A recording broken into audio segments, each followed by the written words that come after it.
یہ تو ان لوگوں کی کہانی ہے جنہوں نے بتوں کو پوجا اور ان کو وہ پروٹوکول دینے لگے، وہ تعظیم دینے لگے، وہ محبت دینے لگے جو اللہ کا حق ہے، جس نے پیدا کیا ہے۔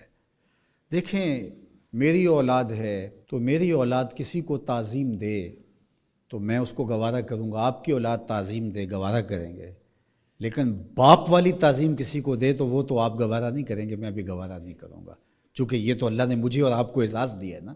میری اولاد میرے سے ضد کر کے بھی کھلونے مانگ لے، کوئی چیز مانگ لے تو میں ضد پوری کروں گا اور مجھے خوشی ہوگی، لیکن میری اولاد کسی اور سے مانگے تو میری غیرت جاگے گی کہ یہ تو میرا حق تھا کہ میری اولاد کو مجھ سے اپنی ضروریات کی تکمیل کے لیے سوال کرنا چاہیے تھا، اس نے کسی اور سے کیا تو میرا رب بھی گوارا نہیں کرتا کہ میرا بندہ ہو کسی اور کی دہلیز پہ جائے۔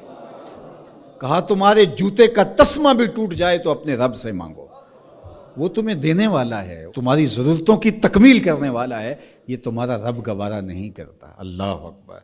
حضور نے سوال کرنے سے منع کیا۔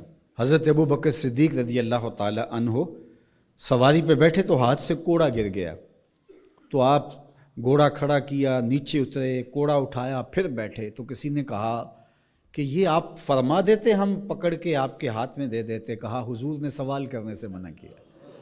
یہ ہیں وہ لوگ جو عمل کرنے والے ہیں اور ہم تو باتیں کرنے والے ہیں۔ والذین آمنوا اشد حبا للہ، اور جو اہل ایمان ہیں وہ اللہ کو ٹوٹ کے چاہتے ہیں، شدید، بلکہ شدید سے آگے اشد ہے لفظ، یہ طلباء جانتے، اس میں تفضیل ہے۔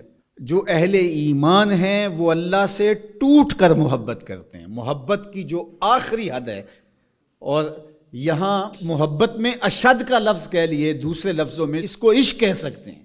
جو اہل ایمان ہے وہ رب سے عشق کرتے ہیں، وہ رب سے ٹوٹ کر محبت کرتے ہیں۔ اشد حب للہ، شدید محبت نہیں، اشد محبت۔ اشد محبت سے آگے تو کوئی درجہ ہی نہیں ہے، تو وہ کتنی محبت کرتے ہیں، تبھی تو جانیں وار دیتے ہیں اس کے نام پہ، اس کے حکم پہ گردنیں کٹواتے ہیں۔ یہ ہے شدید محبت کا روپ، اس کا حکم ہوا جیسا ہوا۔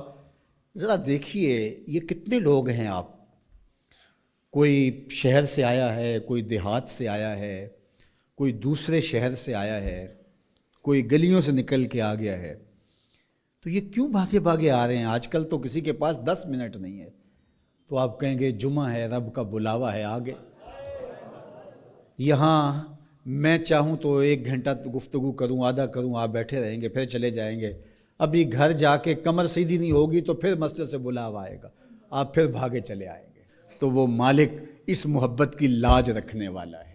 یار اللہ سے محبت بہت بڑی دولت ہے، آج اللہ سے محبت ہم بھول گئے ہیں۔ حضور علیہ الصلاۃ والسلام کی محبت بھی اللہ کی محبت ہے، یہ بات ذہن میں رکھیے گا۔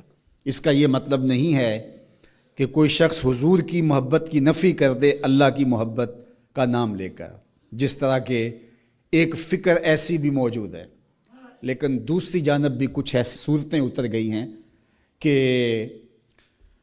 حضور کی محبت اس کا نام لیا جاتا ہے اور اللہ کی محبت بتدریج دلوں سے اس طرح سے ختم کر دی گئی ہے۔ اہل ایمان اللہ سے ٹوٹ کے محبت کرتا، تتجافی جنوبہم عن المضاجع، اور اللہ کی محبت کی وجہ سے راتوں کو ان کی کروٹیں بستروں سے الگ رہتی ہیں، وہ خوف اور طمع میں رب کو پکارتے ہیں، کبھی قیام میں، کبھی سجود میں، کبھی رکوع میں، کبھی تسبیح کرتے ہوئے، کبھی تہلیل کے ترانے پڑھتے ہوئے، اس کا مبارک نام لیتے ہوئے، تو اس کے ذکر سے اس کی محبت کا اظہار ہوتا ہے۔ نماز پڑھو تو ڈوب کے پڑھو، سجدہ کرو تو ڈوب کے پڑھو، گویا تم اپنے مالک کی دہلیز پہ اپنا سر رکھ دیا ہے، اور پوری تندہی کے ساتھ اس کے حضور سجدہ ریزیاں کرو، چونکہ وہ ہمارا خالق ہے۔